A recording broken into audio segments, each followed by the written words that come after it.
This old furry survey places Chester Ringtail in a list with Sonic the Hedgehog and Mickey Mouse. It's interesting because this was a time when there was less independently created furry characters, so mainstream characters maybe had more weight in the fandom. Nonetheless, it's interesting reading the responses to this, as Chester is voted the best furry character repeatedly, with one commentator stating that he also would make a very good best female furry character, probably because of his effeminate tendencies. They make a point to ask Glenn, one of the creators of the Havoc Inc. series that Chester stars in, "Are you listening?" to their comment. I'm not sure what it is exactly that they were looking for him to do with that feedback. This guy comments that he thinks Chester's pretty cool, but he also is straight, so he doesn't feel any sexual attraction towards Chester. He remarks that he's straight as a Kansas highway, but some of his friends in real life have made comparisons between him and Chester the Ringtail. This post from 1996, a few years prior, remarks that they don't see what's so special about Chester in the first place, and the response pretty much sums it up with remarking on his personality and character and everything else.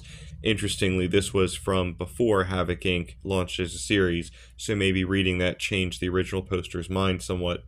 This post from 2001 is an interesting essay or commentary on the times and the subject of Chester Ringtail. It comes across as borderline insulting at times, but it is still useful as a kind of time capsule. Written by a furry named Joshua, it reads, "Greetings, ladies and gentle furs. Once again, you're in the dojo with Joshua the Samurai. This week, Zig versus Chester for title of Queen of Furry Fandom. Baseball has Lou Gehrig and Babe Ruth, skateboarding as Tony Hawk. What's my point? Everybody has their legends, people that everybody wants a piece of, their champions. Up until recently, the unofficial mascot of furry fandom was Mr. Chester Ringtail, a shockingly feminine, lovable little ball of energy that has been the flagship of furry regular characters for a little over a decade. Like him or hate him, Chester was the top of the heap, and everyone in the fandom knew his name. Now, from nowhere, an upstart has been taking his place as queen of the fandom. ZigZag, a Siberian tiger skunk crossbreed who owns her own porno studio, has rapidly put Chester's title in jeopardy. ZigZag has everything Chester has: charm, good looks, and excellent artist, and she has a couple of things Chester doesn't have. I can think of two very large things Chester doesn't have. Obviously here he's referring to boobs. Chester has a couple things against him in this title bout. It's a slim majority, but most furries are straight or bi males, and Chester has limited appeal in that particular demographic.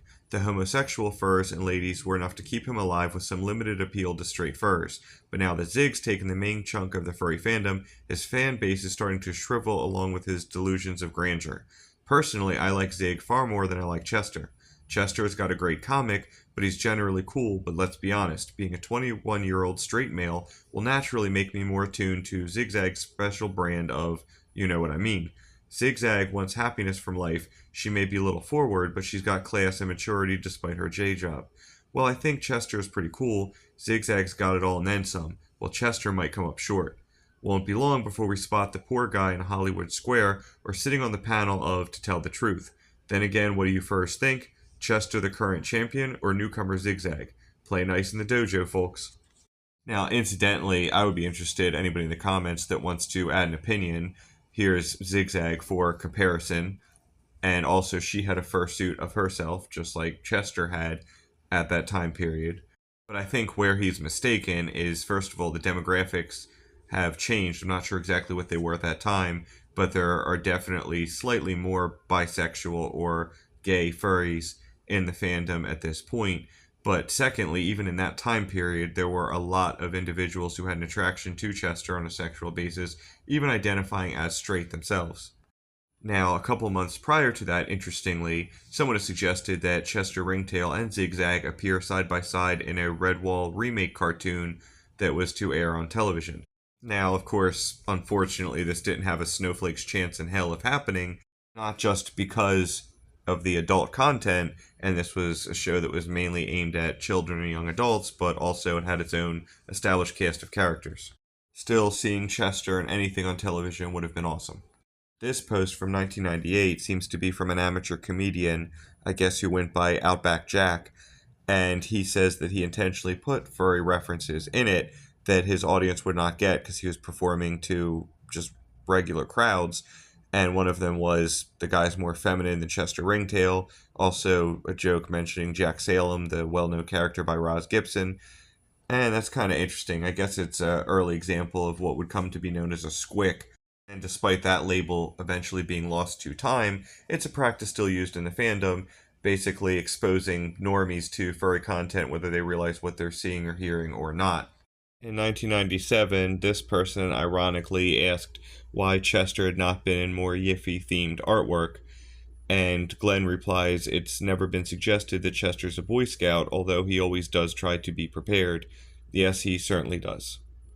In 1999, Mark Bernard, the writer for Havoc Inc., weighs in on a conversation about Chester being selfish and explains that Chester does care for his partner Chris Deck and has saved him several times, even at the risk of his own life, but also clarifies that there was a time that he had went out to try and kill the person who tried to kill Chris Deck, his partner, and inadvertently left him vulnerable to that same assassin coming back to finish the job.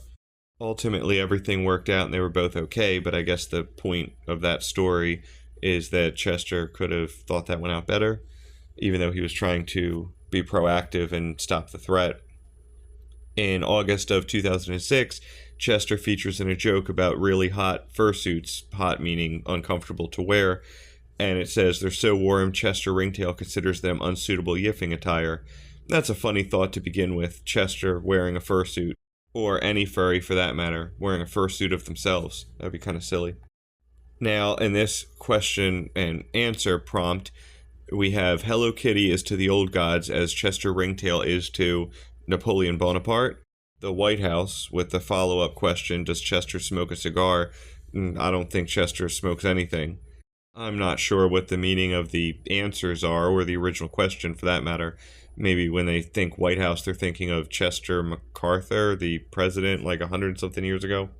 And the final point from this set of archived commentary talks about voices for the Havoc Inc. characters, specifically Chester and Chris Deck, if they were given a movie or TV deal.